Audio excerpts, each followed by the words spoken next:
So let's welcome Dr. Liu. Thank you, Sarah, for your introduction. Welcome, everybody. Good afternoon. And in the following, I will share with you some experience using QTL network to analyze QTL epistasis and QTL bioenvironment interactions. So as we know, we mainly use MapMaker drawing map to construct the genetic map and use QTL Cartographer and map QTL or other software to analyze QTL. But most of them, we cannot use them to analyze epistasis or QTL bioenvironment interaction. For QTL cartographer, we can only analyze epistasis for those significant QTL. We have to put those QTL into a model manually, which is not very user-friendly. With the QTL network, in addition to analyze the additive effects, we can analyze epistasis and QTL bioenvironmental interactions, including A by E and A by A by E. It can apply all most of those mapping population, and it also provides graphical presentation for the QTL and QTL interaction with environment. It can work on those major operating systems, including Windows 7, and the newer version, they plan to put the linked map construction and marker assistant bridging onto it. So you can download this QTL freely through this website, and there is a PDF manual to follow. So as you know, for any kind of software, the major part of the work is to prepare the data from your raw collection into the format to fit the program. So same as other program, for QTL network, we also need a map file and a data file. So here, I'll show you the map file. So the format, first at the head part, we have several key streams to define the map unit, map function, how many chromosomes, and how many markers on each chromosome. We start with map begin, and we list the maximum number of markers across those chromosomes, which is 9 here. We list those 9 number in the first column and then start with chromosome 1. So we start from there, then list the marker interval on that chromosomes up to the end. Then we will finish by map end. So this is the map file. It's pretty straightforward. And after we define the map file, we will define the data file, which includes both marker data and trait data. Same as the map file, at the top part, the head part, we define what kind of mapping population, how many lines in that population, and how many observations, which is the number of lines times the number of environments and times the number of replications. But if you use the mean from that environment, you can set the replications as null, followed by number of traits and the number of markers. The marker code, in general, for double haploid or recombinant inhibitor line, P1 we set as female parent equal 1, P2 equal 2 as male parent. So only P1, P2 is enough. So this is the head part of the data file. So after the head, we will define the marker body. Start with marker begin, and we can list the individual line with 90 lines. and then list the marker horizontally with the marker data for each line, and end by marker end. This is one way to list the marker body.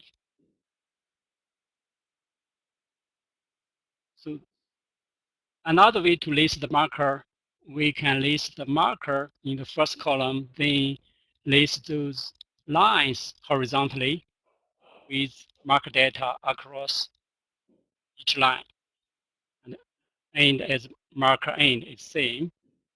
Basically, the second way is the transposition of the first way. So after the head of the file defined, and then the marker data, and then we will define the treat data. The treat data start with treat begin. And if you can remember, at the head part, we said number of environments, yes, replication, yes. And here in this data set, we have two environments. And within each environment, we have two replications. Within each replication, we have 90 lines and followed by 3 treats. And then also end by treat end. These are the data format for QTL network. So once we prepare the data, so we will load the data onto the software QTL network. So here you can see there are 3 types of data you can load. Either prepared according to the QTL network format or outputted from Kucha Cartographer. I will talk a little bit later. And then also map maker data format also fit. So let's start with the QTL network format data. So previously I showed you the example. Here I load a real example what I analyzed before. So we have the map file and the data file loaded. Then the result file it automatically shows. Then you click OK, and a new project will be created. So showing what you have loaded, the map file and the data file. Here the screen in the background, I showed it showed the map file. So it started with here the chromosome number and then how many marker on each chromosome. This part lists the marker interval. And here, the configuration part, after we load the data, we need to tell what we want to analyze.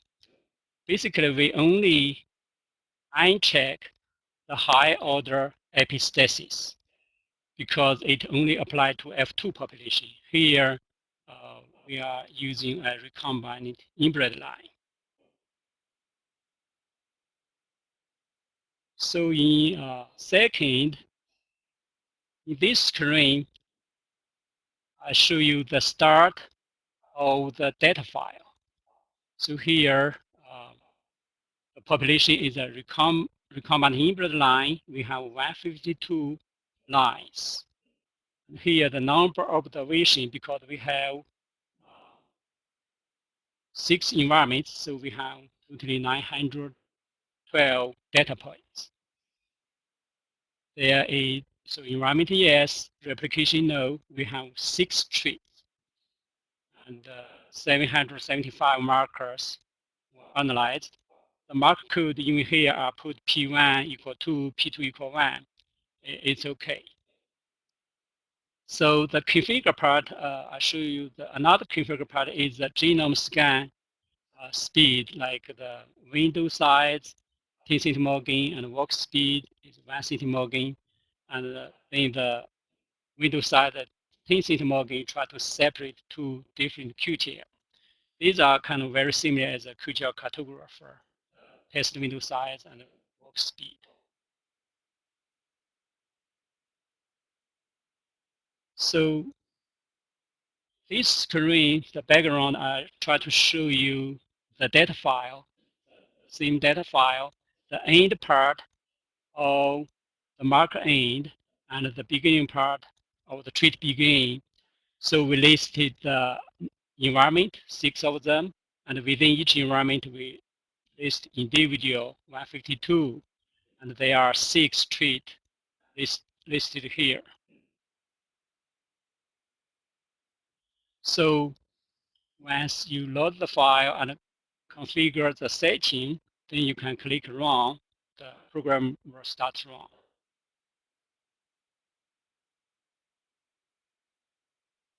So once it finishes running, it depending on your data set, it may take a few hours or sometime maybe overnight.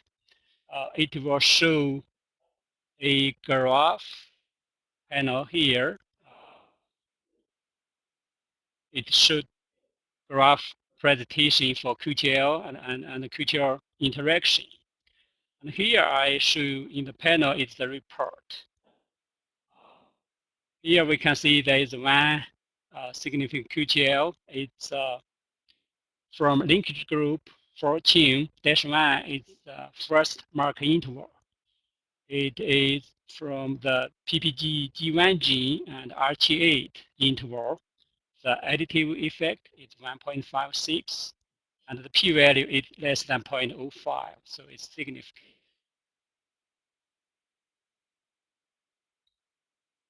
This is for one treat. Now I'll show you another treat. We identified 4 QTL on different linkage groups here, and but the first one, the p-value is not significant for additive effect. And we also see the epistsasis effect, which occurred between the first QTL and its additive effect is not significant. Hint-2 with 2 significant QTL, 27-3 and 39-6. So if I move the screen to the right side, because here it lists A and then it lists A by E1 and then and so forth, depending on how many environments. So here on this side, you can see A by E under E3, we have all 4 QTL had significant A by E under E3. Under E4, only the second one, and E5, only the first one had significant A by E effects. The bottom part is the epistsasis effect. So you can see under environment 2, none of them significant because the p-value larger than 0.05. And under E3, only the first epistsasis effect is significant.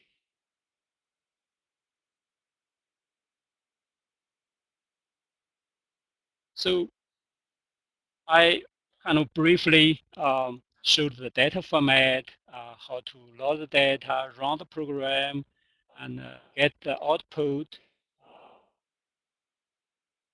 And then, we can take those data into Word, into a table here.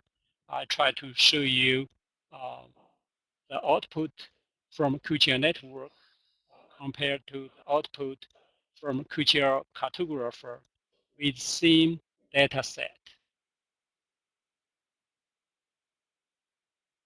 So on the left part here, the FHD trees, those highlighted in white color, the incidence, they are the result from QTLNetwork. Number inside the parentheses are the number of environments for each trait. And the bottom part, highlighted in orange color, are the result from Kucha Cartographer, which analyzed based on individual environments. We can see some differences here. First, two QTL highlighted in the deep blue color, 2DS for incidence and 4DS for index. Both of them have significant additive and A by E effects, but we couldn't detect based on the single environment used Kucha Cartographer. Also, of course, the Kucha Cartographer also detect one significant QTL based on one environment on 4DS for incidence, which we can, which we couldn't find if we analyze the incidence across 6 environments. Another difference we can see the QTL on 2BL for index. Its additive effects is not significant, but it has significant A by E. And the same QTL we did detect it based on single environment used Kucha Cartographer, but it showed significant additive effects. So another difference, if you look at the magnitude of the additive effects, you can see the corresponding QTL we identified between QTLNetwork and Kucha Cartographer. The additive value from QTLNetwork, it's kind of smaller than the value from Kucha Cartographer. There probably some precision here because in the model from QTLNetwork, we considered the A by E, A by A, and A by A by E. So here I highlight two QTL, 2BL and 4BS for index. I will talk about them in next slides. So here, these two QTL I highlighted in previous slides, they had significant A by A and A by A by E. So all this data and the previous slide data are from one map population we present in that paper. The reference will show at the end of the presentation. It's from Baker Massey. And the following part of the data, it's from RNA and MO, another mapping population we present in that paper. I'll try to show you some A by A and A by E effects from this population. You can see some QTL, they only have A by A effects. Their A by E is not significant. But other QTL, like those highlighted in the orange color, between the QTL on 4BS and 4DS, it's basically RT1 and RT2 for severity, index, fuserum damaged kernel. They only have significant A by E. They don't have significant A by A. Another few QTL I want to show is to highlight in deep blue color on 3BL and 5AS. Both of them showed up based on greenhouse severity and greenhouse down. So they only have significant A by A. At the bottom part, the flowering time and the height, they also only showed A by A significant effects. So here it's kind of makes sense as we think the greenhouse data for FHB based on point inoculation, they will be less affected by the environment when we compare those data collected from the field based on the spray inoculation as other QTL. And the flowering time and the height, which controlled by major genes, they probably also less affected by the environment. So the one reason they didn't show the interaction between QTL and the environment. So with this comparison, some brief summary with data from multiple environments, QTL network can be used to analyze epistsasis and QTL by environment interactions, including A by E and A by A by E. The second point, with a model considering epistsasis and QTL by environmental interactions, the main additive effects can be estimated more accurately, at least not overestimated. The QTL network may help to find more significant QTL by combining data from multiple environments when compared to the result from other software based on data from single environment in some cases. So previously, I briefly talked about how to use the QTL network to analyze the data and to get the output and interpret the result. At the beginning, I showed you the QTL network can also take data from other type, either from Kucha Cartographer or MapMaker.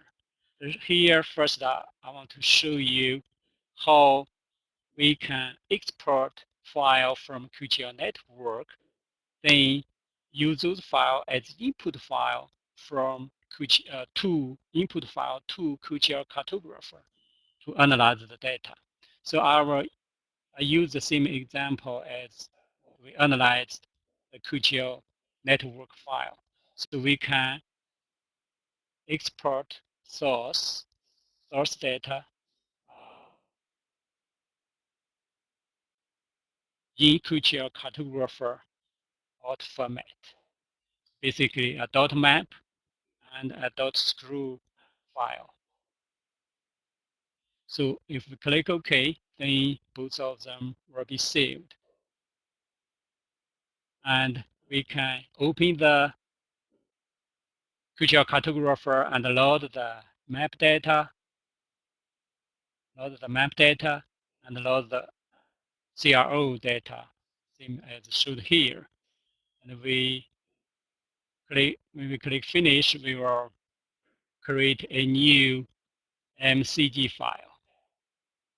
So here in the new MCG file, I try to use several screen to show you the MCG file based on the output file from QTL network. One thing we can see the change is here. Arrow here. It's showed we have the treaty number is 36. So remember, in the QTL network file, we have 6 trees across 6 environments. But once we convert it to load to the QTL cartographer, it changed to 36. The reason is, if you look here, maybe the font a little bit small, it's actually considered the combinations of 6 trees and 6 environment. Um, so that's how QTL cartographer analyze the data. It based on each environment. Within the environment, you can only analyze one trait. So this I showed you how the QTL network output file can be used as input file for Kucha Cartographer. How about another way around? I just use a same file. So from Kucha Cartographer, we can output uh, files as the map file and the CRO file. So after you click OK and save those files, then we can open those saved file, look at the format. This is the map file outputted from QTL Cartographer. Actually, the format here, the mark intervals. So this format is very close to the map file we constructed for the QTL network. So with minimum addition, we can make it fit. Let's look at the CRO file in the data file. First, you see the treat is so listed as 36. So, and then after the treat, it lists each individual with the marker data across the chromosome. After that, it lists the 36 treat for each individual. So when we compare the data format of the CRO file or the data file outputted from QTL Cartographer with the file format required for the QTL network, it doesn't fit. So we have to manually construct the data file for the QTL network. So I think this is all I want to talk about. Following on some references. The first reference, basically, the authors tell how they develop this software, what kind of model they used, and what kind of permutation, how they control the genome-wide false positive rate. So if you want to study more about the statistics behind the software, you can read this reference. And the second reference briefly introduce the software. And the third one shows some method to predict the super lines based on the QTL effects. And the last reference is the paper we recently published for the FHB data in the soft red winter wheat region. We collected FHB data from field, from greenhouse in 9 environments, and the data was analyzed in QTL network. You can download a PDF from the link. That's all. Following, I would like to answer any question if you have. Thank you very much for your attention.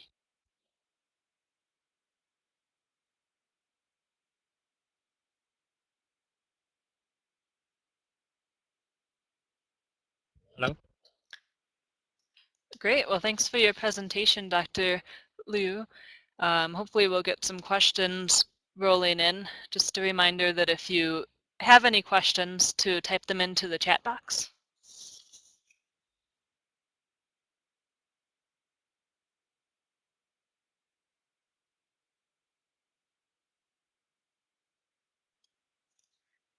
And I guess to get things started, I have a question, which is, what is your takeaway from exploring the software when looking for QTL? Should we be using both software, both QTLNetwork and Cartographer? And if the input and output files can talk with each other, does it matter in what order we run those analyses? I think sometimes it depends on the trait you want to analyze. In some field data or most field data like yield or other kind data, if it's QTL, you always collect the data from multiple location, multiple years. And then if you use Kucha Cartographer, what you get is the main QTL.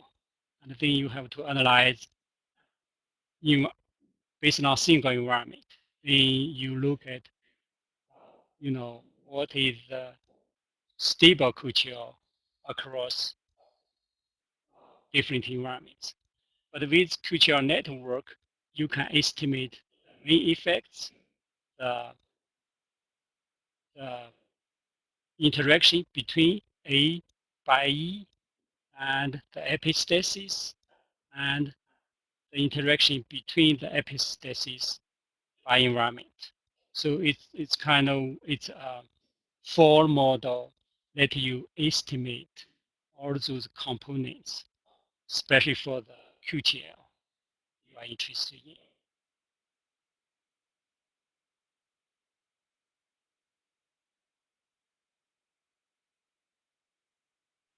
Thanks. It Okay. looks like we have a question from William, if you'd like to address that one.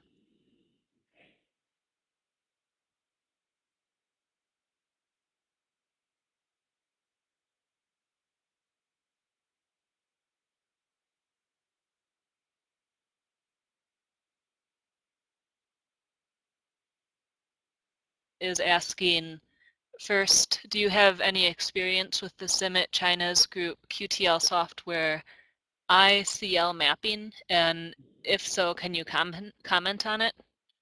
And then he also asks, does QTL network allow MQM scanning and augmented genotypes?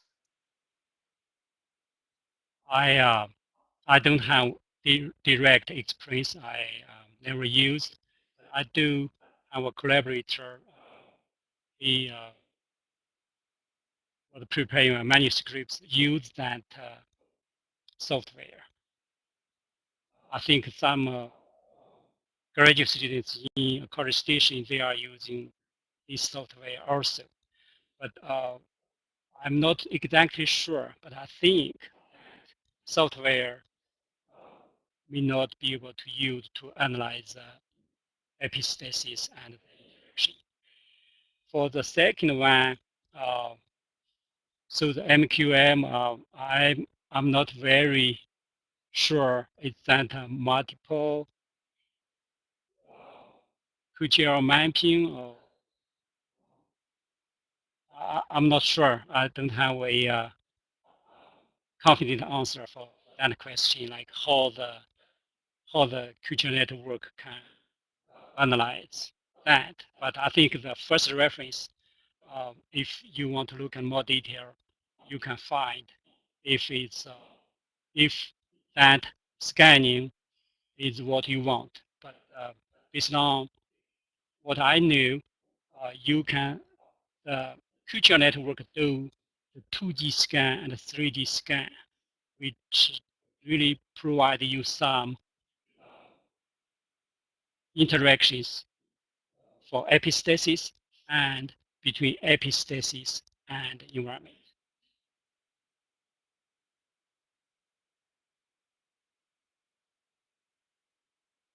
If you see the multiple QTL mapping, I think the QTL network, they analyze two QTL at a time to find the epistasis.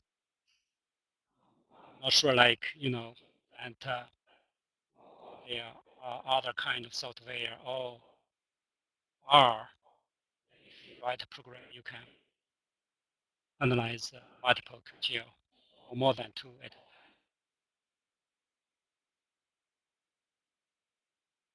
Dr. Liu, I have another question that maybe some other people have been wondering. Go ahead. So I think it's easy to imagine that there's QTL by environment interaction, but can you kind of describe what A by E interaction means?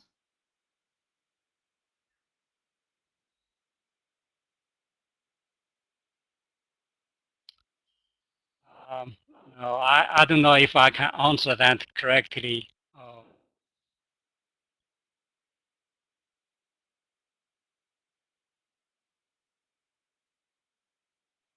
A by E and A by E are both different types of QTL by environment interaction. Is that true? You're right. I think, A by E, which means that epistasis effects a environment, it may show you increase the trait. In another environment, it may show decrease in the trait, just for the epistasis.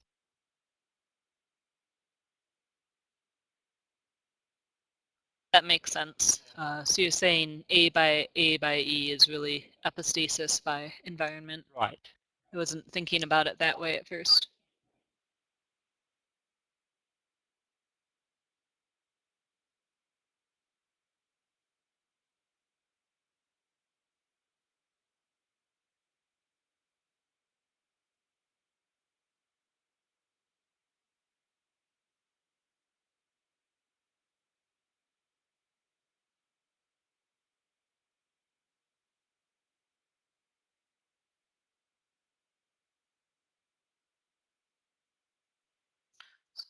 So it looks like we might have a couple more questions coming.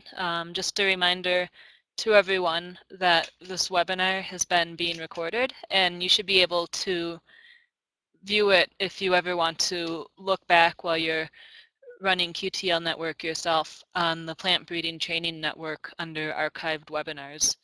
I believe we're working on uploading the slides as well this semester.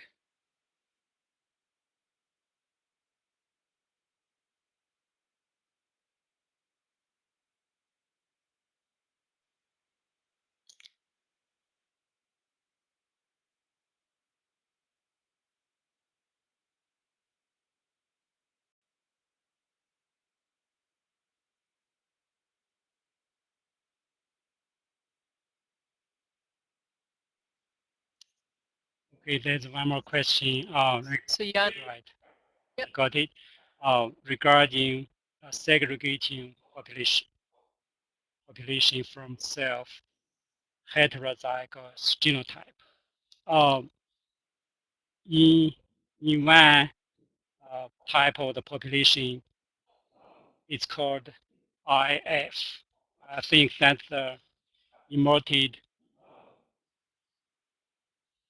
random mating population. I'm not sure if that one will fit that category.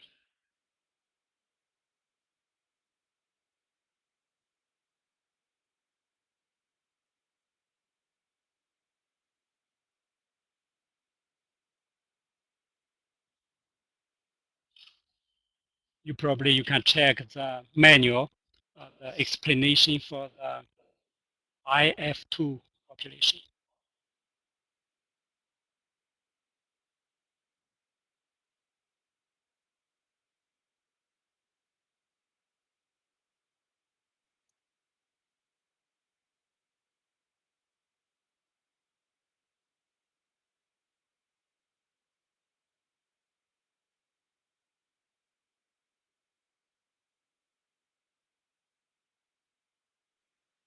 Are there any last questions?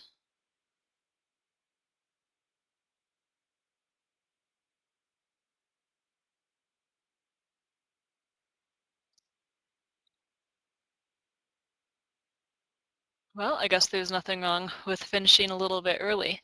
Thank you again, Dr. Liu, for helping us kick off our seminar series this fall. It was a very informative presentation. Lots of good notes that would be helpful to look back on. So thank you very much, Sarah, for organizing this.